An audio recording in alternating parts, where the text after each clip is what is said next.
La radio qui vous parle de NBA, c'est Radio Off Basket. Le basketball, c'est mieux à la radio.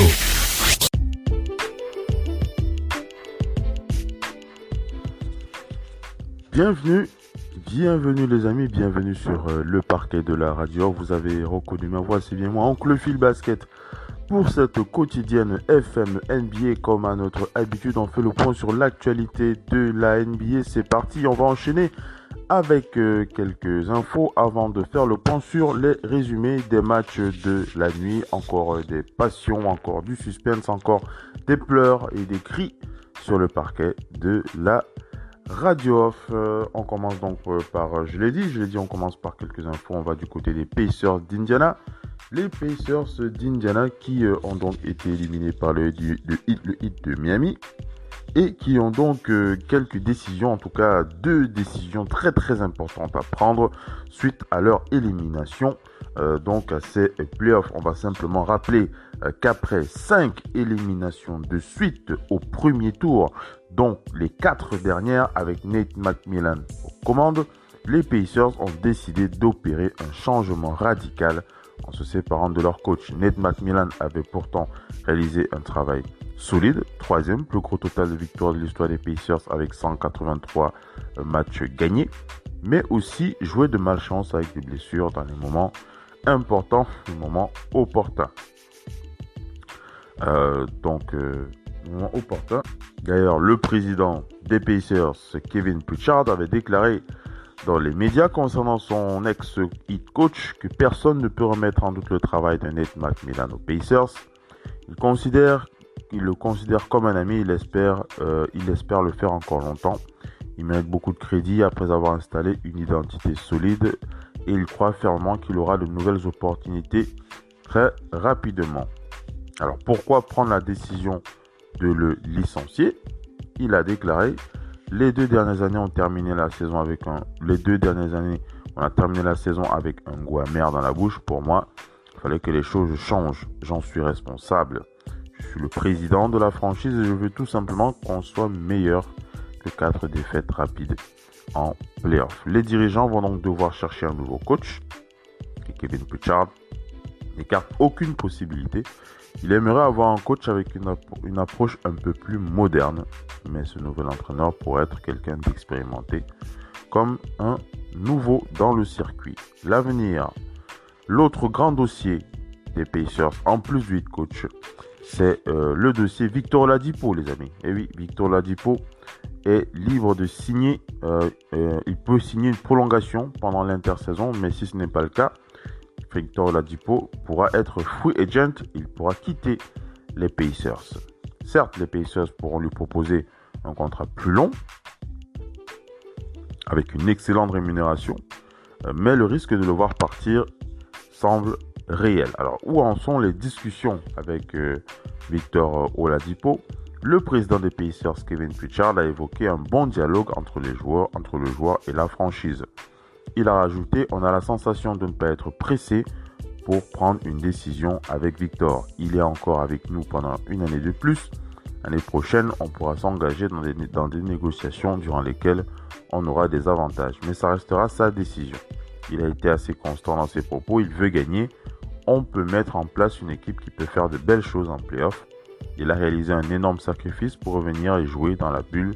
Ça a été bénéfique pour lui d'être avec nous. Donc voilà pour les 2 dossiers chauds des Pacers d'Indiana, vous l'aurez compris, à savoir d'une part le head coach et d'autre part, il faut rassurer Victor Oladipo dans l'intention des Pacers d'être une équipe compétitive, en tout cas pour être plus compétitif et ne plus être éliminé au premier tour des playoffs. On va cette fois du côté des Celtics de Boston. On va pas faire le résumé du match tout de suite, mais on va prendre des nouvelles de Gordon Hayward. Ça fait plaisir. Gordon Hayward, on rappelle qu'il est blessé depuis un moment. Bonne nouvelle, il pourrait revenir dans la bulle pour rejoindre son équipe. C'est le coach Brad Stevens qui a donné des nouvelles de Gordon Hayward, victime d'une entorse à la cheville droite il y a 2 semaines. C'était lors du premier match des playoffs des Celtics le 17 août dernier. Gordon Hayward s'était tordu la cheville droite lors d'une bataille au rebond avec le Camerounais Joel Embiid. Et il souffre depuis lors d'une très grosse entorse. Son absence avait été estimée à 4 semaines, voire donc un mois, et on ne devrait pas le revoir avant le début de la finale de conférence. À mi-parcours, Brad Stevens a donné des nouvelles de son ailier, glissant qu'il pourrait être de retour à Disney pour poursuivre sa rééducation. Il a déclaré « Il se sent un peu mieux, il a encore beaucoup de travail, je trouve qu'il ne marche pas encore parfaitement. Une fois que sa démarche sera parfaite, il reviendra probablement plus rapidement. Je pense qu'il va bientôt nous rejoindre dans la bulle, mais il sera encore loin d'un retour. » On rappelle que la femme de Gordon Hayward devant accoucher en septembre, le calendrier est en tout cas complexe pour le joueur qui pourrait multiplier les allers-retours et les quarantaines entre la bulle et sa famille qui est donc du côté de Boston. Les Celtics ont plutôt bien tenu le coup en son absence, en sweepant les Sixers, puis en décrochant le premier match de la demi-finale de conférence face aux Raptors. Donc voilà pour ce qu'il en est de Gordon Hayward. Il pourrait revenir bien entendu, mais il ne sera pas autorisé à jouer au moins avant la finale de conférence si les Celtics se qualifient. Voilà pour quelques news très très importantes, en tout cas les news les plus importantes à partager avec vous dans ce début de talk show. On va pouvoir enchaîner avec les résumés des matchs de la nuit. C'est parti les amis, on décolle.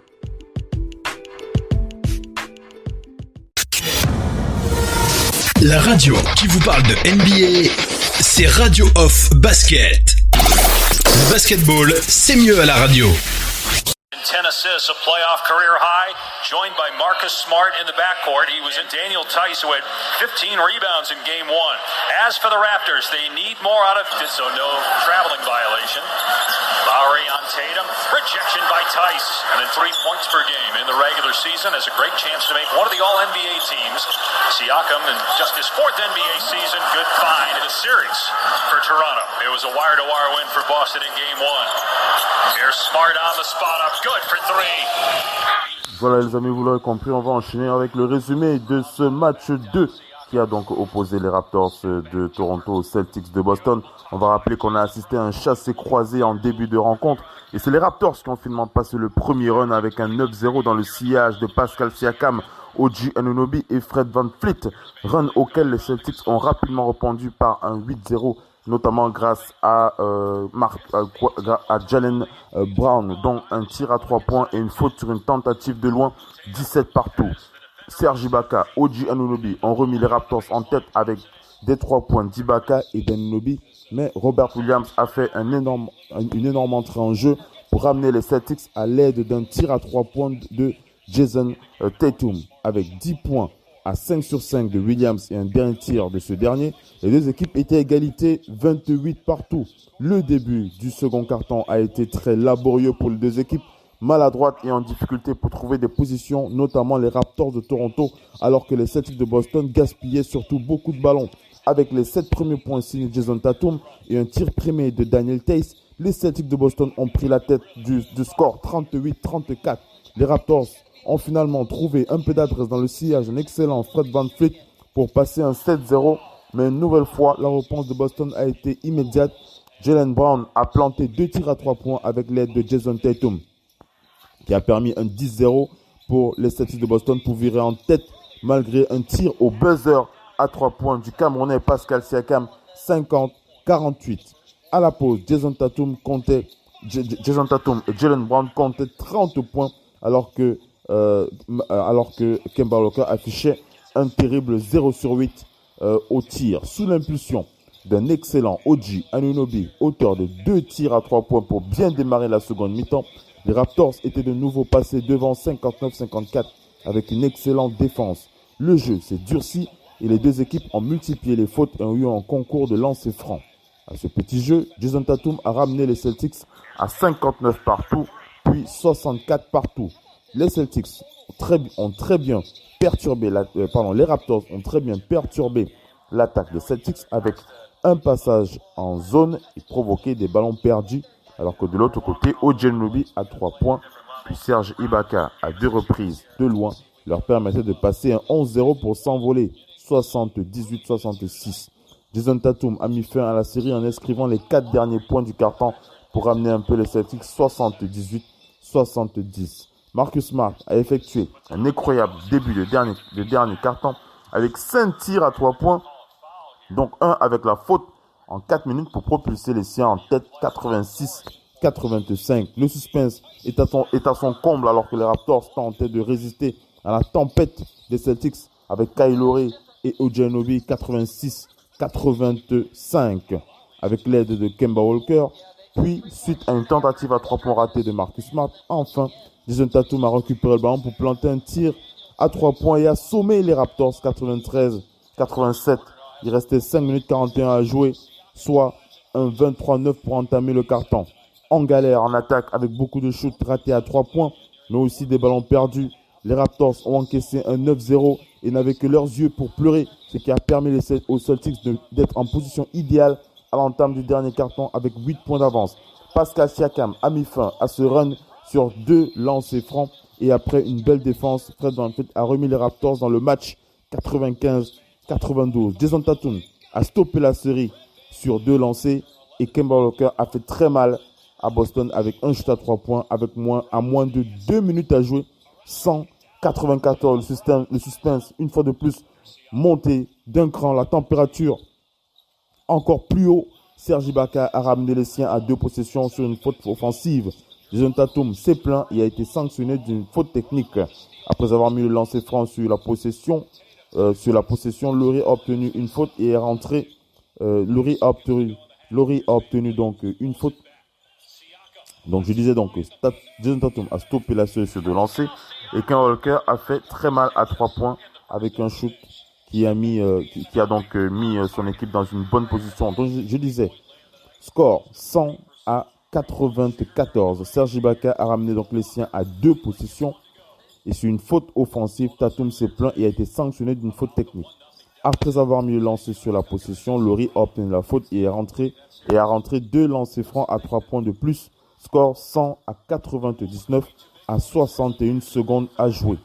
Kemba Walker a répondu avec un step back spécial face à Serge Ibaka. Dans la foulée, Pascal Siakam a perdu le ballon au moment le plus critique de ce match. Il restait 61 secondes à jouer, moins de 60 secondes à jouer. Et Jaylen Brown a échoué, laissant une chance à Fred VanVleet, mais il a échoué au buzzer. Les Celtics étaient devant au score, je vous l'ai dit, 100-99 et ont pu garder l'avantage de ce score. Fin de match malheureuse pour les Raptors de Toronto qui sont donc menés 2-0. Vous l'aurez compris, Jason Tatum a sorti encore un grand match avec un nouveau record en carrière. 34 points, 8 sur 17, donc 4 sur 7 à 3 points, 8 rebonds et 6 passes. Il en avait besoin puisque Kemba Walker, 17 points à 6 sur 18, a connu une soirée très difficile jusqu'au dernier quart-temps où il a été important. Auteur notamment d'un dernier panier dans les dernières minutes. Jaylen Brown, 16 points, auteur d'une excellente première mi-temps, a baissé de pied en seconde mi-temps. Marcus Smart a terminé avec 19 points. Il était à 6 sur 11 à 3 points. Marcus Smart, excellentissime. On ne l'attendait pas à ce niveau-là à 3 points, ça c'est sûr. Mais c'est là que les Raptors ont été véritablement pris les mains à la gorge. Les Raptors ont été trop à la peine offensivement avec un vilain 11 sur 40 à 3 points. Vous entendez 11 sur 40 à 3 points pour les Raptors de Toronto. 15 sur 38 pour les Celtics. Pascal Siakam, le Camerounais, a scoré 17 points. Il s'est réveillé assez tard. Il n'a pas pu faire la différence dans le dernier quart-temps.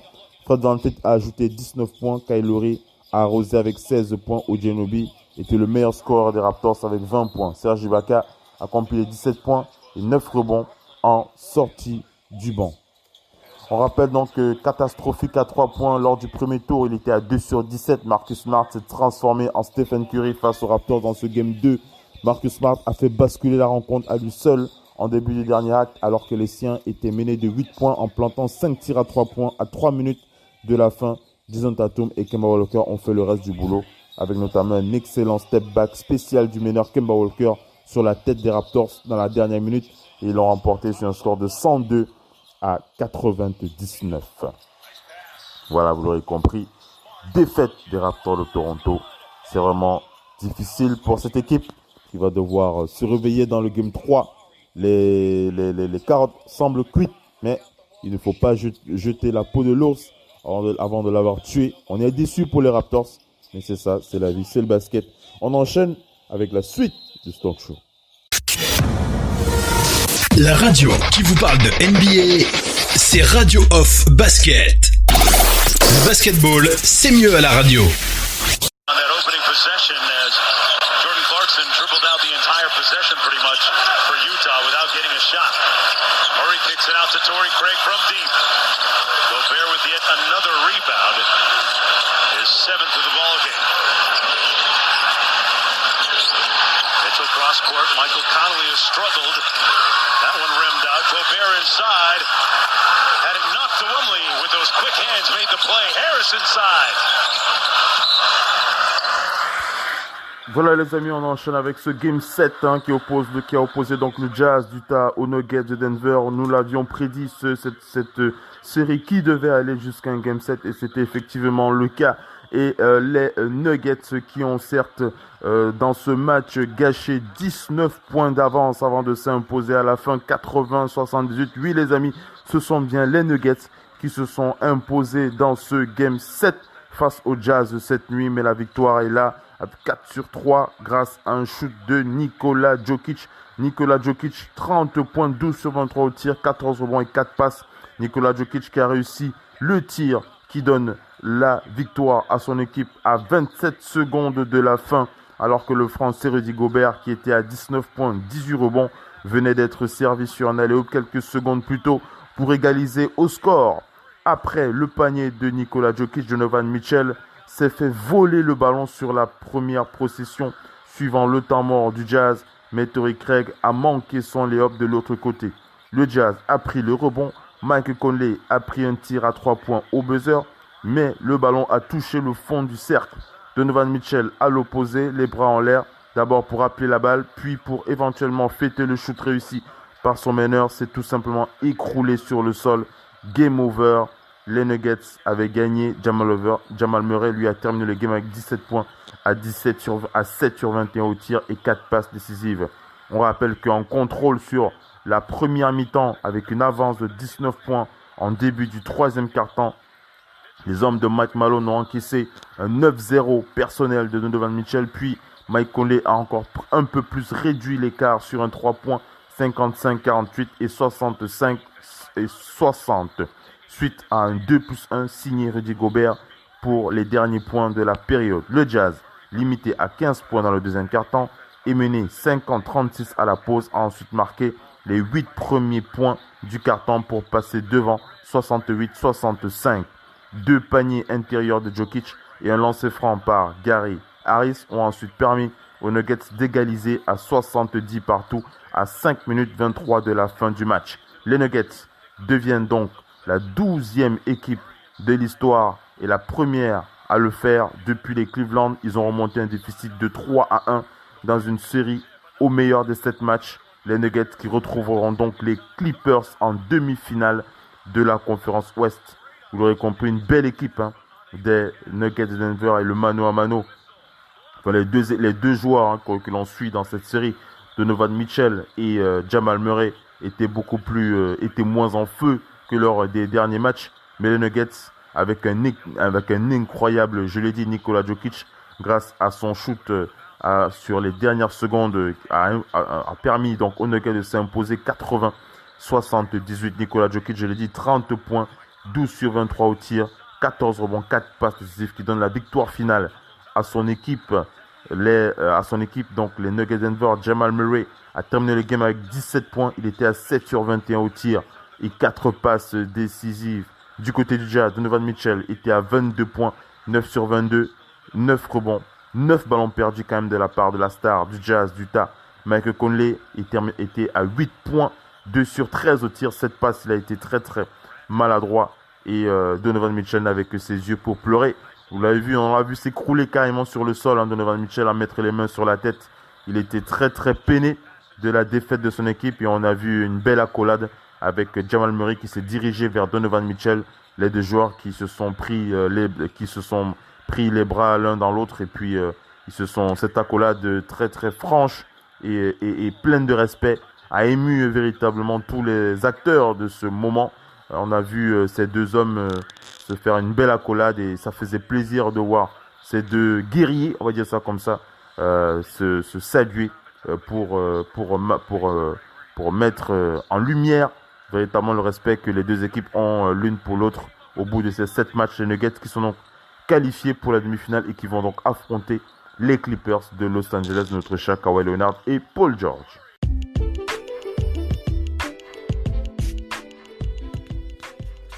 Voilà les amis, on est arrivé à la fin de cette quotidienne FM NBA. Vous l'aurez compris, c'est le moment de faire véritablement le résumé, notre impression sur ces deux rencontres. On va commencer par ce match qui, véritablement, moi en tout cas pour les fans des Celtics peuvent jubiler et ils auront raison. Et du côté des fans des Raptors comme moi, Kofi Basket, fan des Raptors de Toronto, on est véritablement déçus par ce Game 2 perdu par les Raptors sur un score de 102-99. Ce match qui montre véritablement l'impact incroyable qu'ont les deux ailiers Jaylen Brown et Jason Tatum dans cette rencontre et l'incapacité des Raptors à les stopper. Jason Tatum a encore terminé a été incroyable dans ce match avec plus 5, avec 34 points, 8 rebonds, 6 passes décisives et une interception. En 42 minutes, Jaylen Brown, 36 minutes de temps de jeu pour 16 points plus 1, 8 rebonds, 2 passes décisives, 3 interceptions et 2 contres. Jaylen Brown et Jason Tatum, c'est véritablement le couteau suisse de ces Celtics de Boston. Et on n'oublie pas une défense énorme, une énorme défense. Marcus Smart, plus 1 avec 19 points. Marcus Smart qui s'est révélé incroyable à 3 points. Marcus Smart était à 6 sur 11 à 3 points dans la nuit. Marcus Smart qui a, je pense que si on avait dit aux Raptors que Marcus Smart allait prendre feu à 3 points dans cette rencontre, je suis sûr qu'il n'aurait pas parié une pièce. Mais voilà, c'est ça, le basket. Si vous avez des jours avec et des jours sans, il ne fallait pas compter sur un jour sans pour Marcus Smart. Kemba Walker a lui aussi amené sa touche avec 17 points. Il était à moins 3. On n'attend pas Kemba Walker sur l'aspect défensif de son jeu, mais il a fait le taf. Même s'il était très maladroit à 3 points, il était quand même à 1 sur 8. Mais il était à 4 sur 5 à 3 points. 4 sur 5 au lancer franc, 1 sur 8 à 3 points, je l'ai dit. Très maladroit. Et 6 sur 18 au tir en 38 minutes de temps de jeu.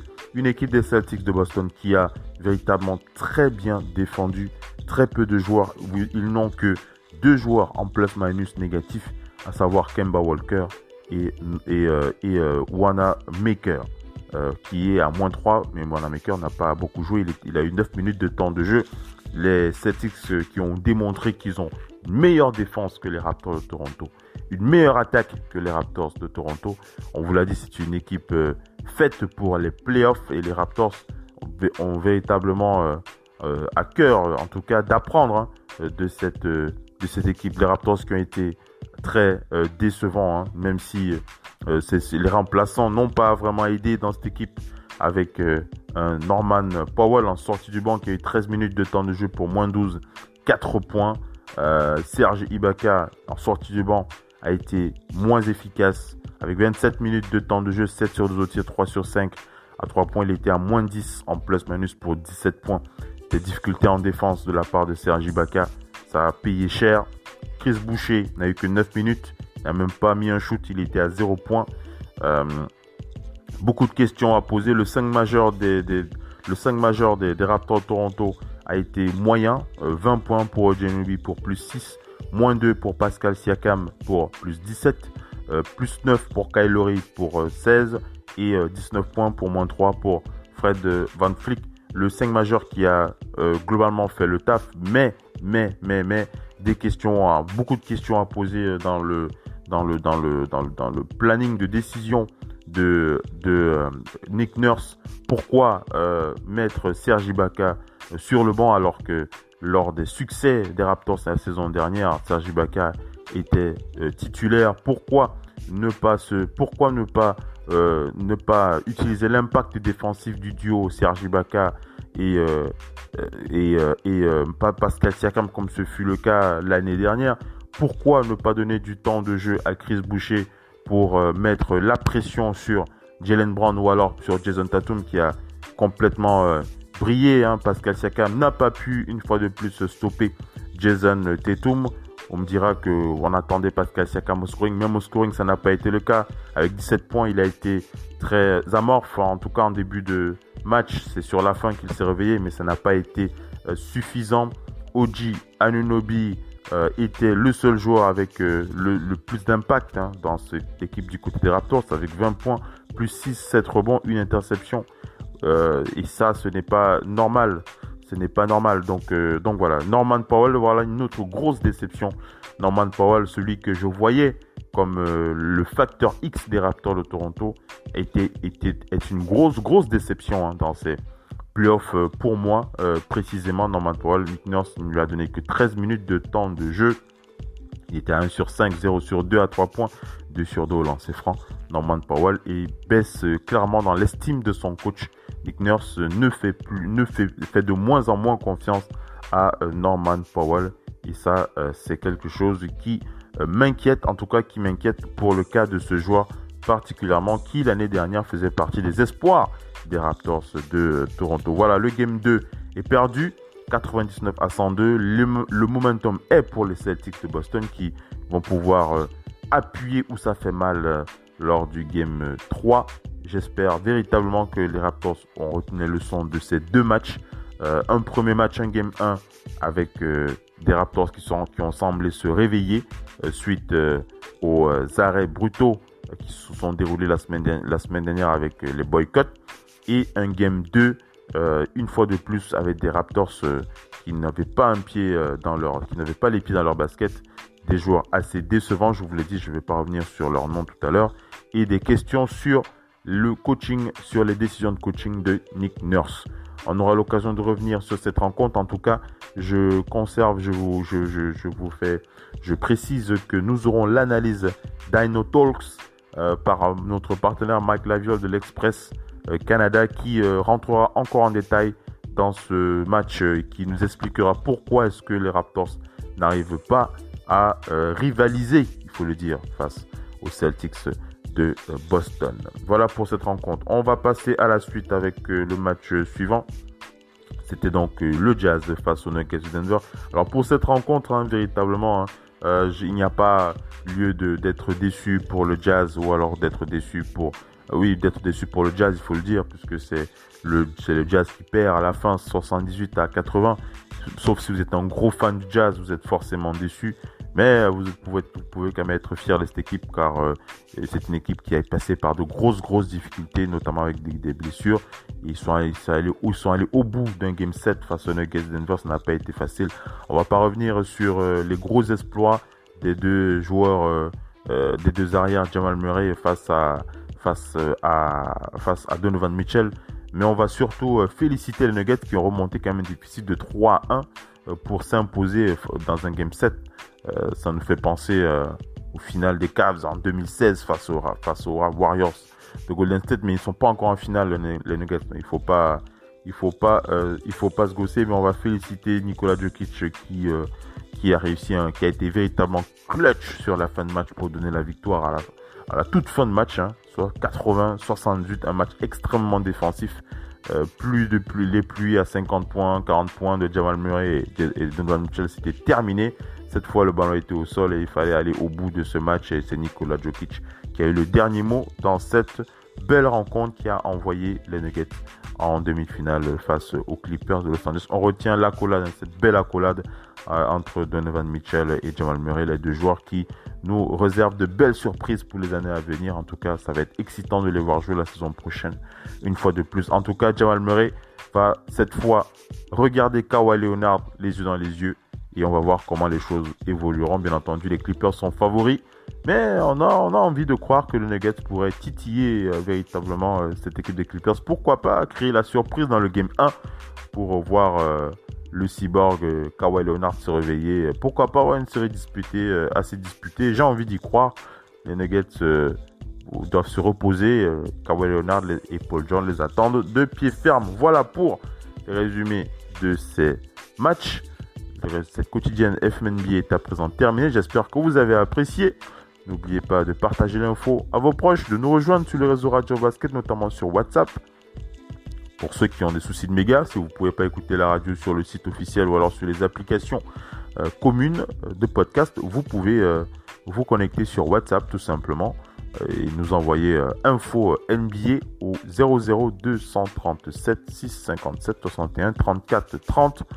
Vous envoyez info NBA au 00237 657 61 34 30 et nous vous inscrivons dans la liste de diffusion des membres du club WhatsApp Radio of Basket, radio numéro 1 sur le digital pour la NBA. Merci les amis, je vous dis à la prochaine pour les prochaines éditions. Ciao, bye bye.